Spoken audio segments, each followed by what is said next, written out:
Welcomes to all of you on my YouTube channel Manjeet science classes. So आज हम discuss करते हैं valence bond theory के कुछ एग्जांपल्स के बारे में, कैसे हम वैलेंस बॉन्ड थ्योरी को अप्लाई करेंगे एग्जांपल्स के ऊपर।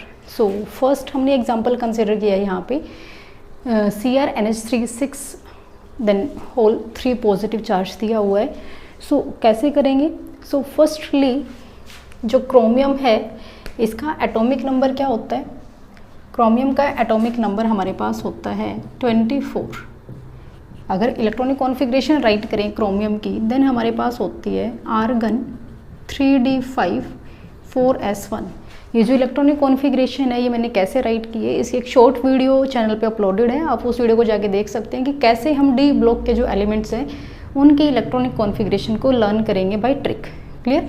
सो आप वहाँ से जाके इसको देख लेना। जो इलेक्ट्रॉनिक कॉन्फ़िगरेशन है क्रोमियम की ग्राउंड स्टेट में वह 3d5 4s1। सो हम राइट करते हैं chromium in ground state, simple लिख दो GS ग्राउंड स्टेट। अब ग्राउंड स्टेट में हमारे पास 3d ऑर्बिटल है और 4s ऑर्बिटल है, एंड नेक्स्ट होता है हमारे पास 4p जो एम्प्टी है। यहाँ पे 3d के अंदर इलेक्ट्रॉन कितने हैं? 5, 1 2 3 4 5, एंड s के अंदर 1। नेक्स्ट अगर हम क्रोमियम का पोजीशन नंबर निकाल लें यहाँ से, देखो NH3 अमोनिया हमारे पास एक ऐसा लिगेंड है जिसके ऊपर जो चार्ज है वो 0 होता है, न्यूट्रल लिगेंड है। ये लास्ट वीडियोज़ के अंदर डिस्कस किया हुआ है कौन कौन से लिगेंड हमारे न्यूट्रल लिगेंड है, तो वहाँ से आप जाके चेक कर लें। जो NH3 है वो न्यूट्रल लिगेंड है, मीन्स इसके ऊपर चार्ज 0 होता है। सो हम ऑक्सीडेशन नंबर कैसे निकालते हैं?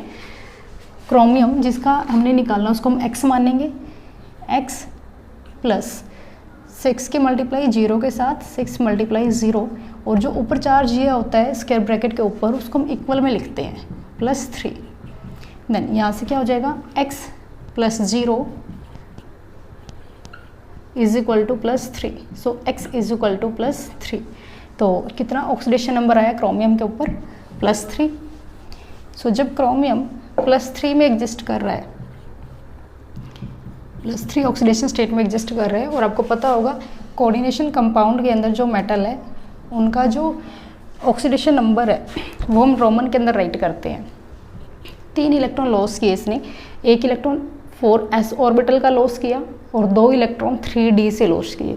तो जिस टाइम ये हमारा 3 पॉजिटिव स्टेट में है, इसको मैं ऐसे भी राइट कर सकती हूँ Cr3 पॉजिटिव, आपको ईजिली समझ आ जाएगा। तो यहाँ से 2 इलेक्ट्रॉन d से गए तो d में बच गए 3, और 1 इलेक्ट्रॉन s से गया तो s में हो गई 0। सो यहाँ पे हम कैसे राइट करेंगे? Cr3 3d के अंदर हमारे पास 5 इलेक्ट्रॉन थे, अब हमारे पास 3 इलेक्ट्रॉन बच गए। 4s हमारा एम्प्टी है और 4p भी हमारा एम्प्टी है। क्लियर? सो जब अब लिगेंड कितने हमारे पास? 6 लिगेंड है। अगर 6 लिगेंड है तो जो हमारे पास CrNH3 जब ये कॉम्प्लेक्स बन रहा है तो हमारे पास 6 लिगेंड है, और ऑर्बिटल कितने हैं? 1 2 3 4 5 6 ही ऑर्बिटल खाली है।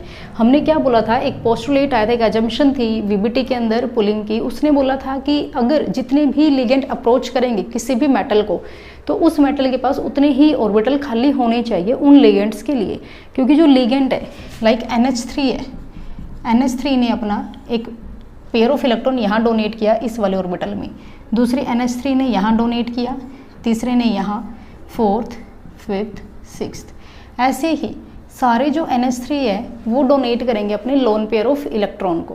क्लियर?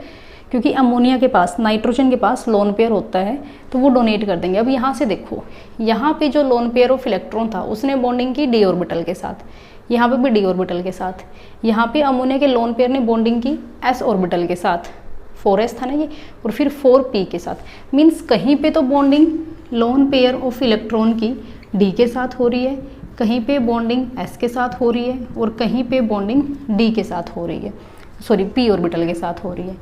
सो अलग अलग ऑर्बिटल की एनर्जी अलग अलग होती है। सो यहाँ पे जो बॉन्ड की स्ट्रेंथ है वो भी अलग अलग होगी। क्लियर? कहीं पे बॉन्ड वीक बनेगा, कहीं पे बॉन्ड स्ट्रॉन्ग बनेगा। क्लियर? सो इस चीज़ को ओवरकम करने के लिए जो मेटल के एम्प्टी ऑर्बिटल्स हैं ये हाइब्रिडाइजेशन करते हैं।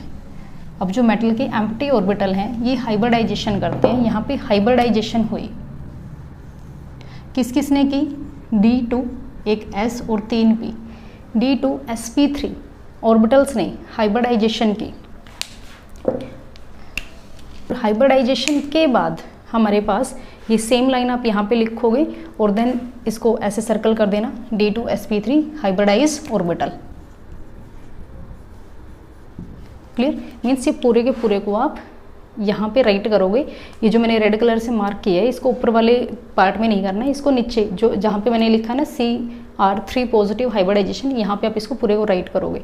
और इसका मतलब क्या है कि ये तीनों जो 6 ऑर्बिटल थे, 6 के 6 ऑर्बिटल ने ओवरलैपिंग कर ली है और हमारे पास अब 6 ऑर्बिटल हैं और वो 6 ऑर्बिटल D2 sp3 की हैं। सारे के सारे सेम हैं, सबका नाम सेम है, D2 sp3 D2 sp3 D2 sp3 सबका नाम सेम है।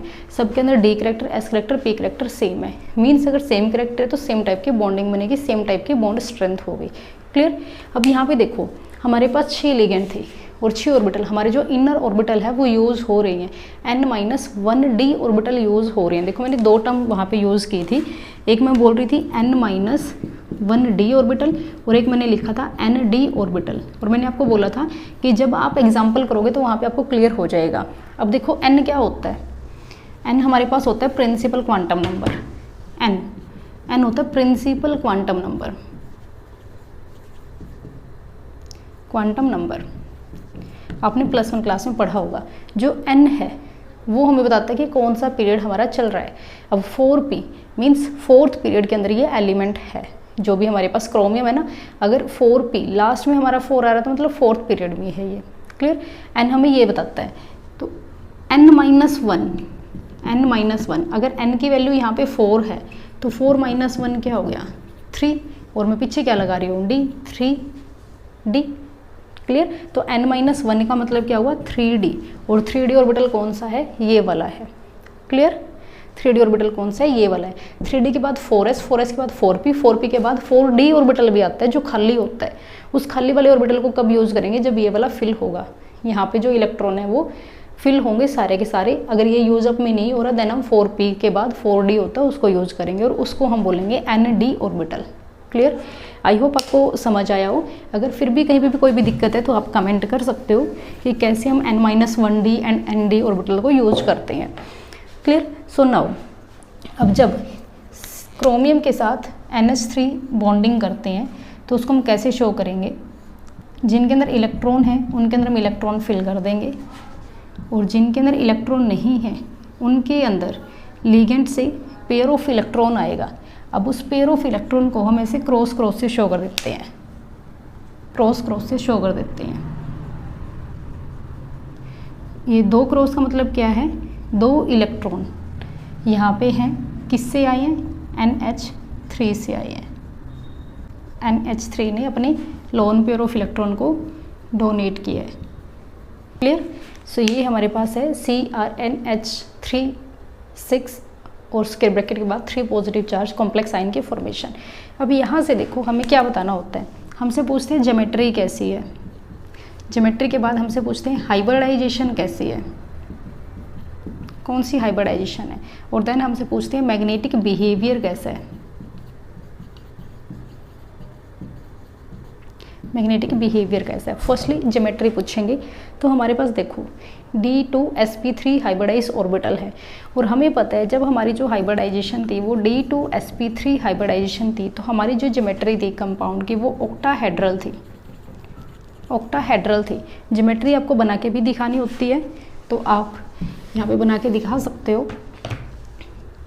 मेटल एटम, मेटल एटम क्या है हमारे पास यहाँ पे क्रोमियम, क्रोमियम के साथ 6 लिगेंड अटैच हैं।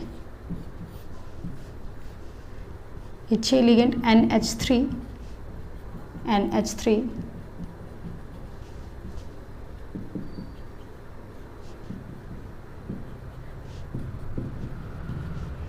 ये लिगेंड को आप ऐसे अटैच करके दिखा सकते हो।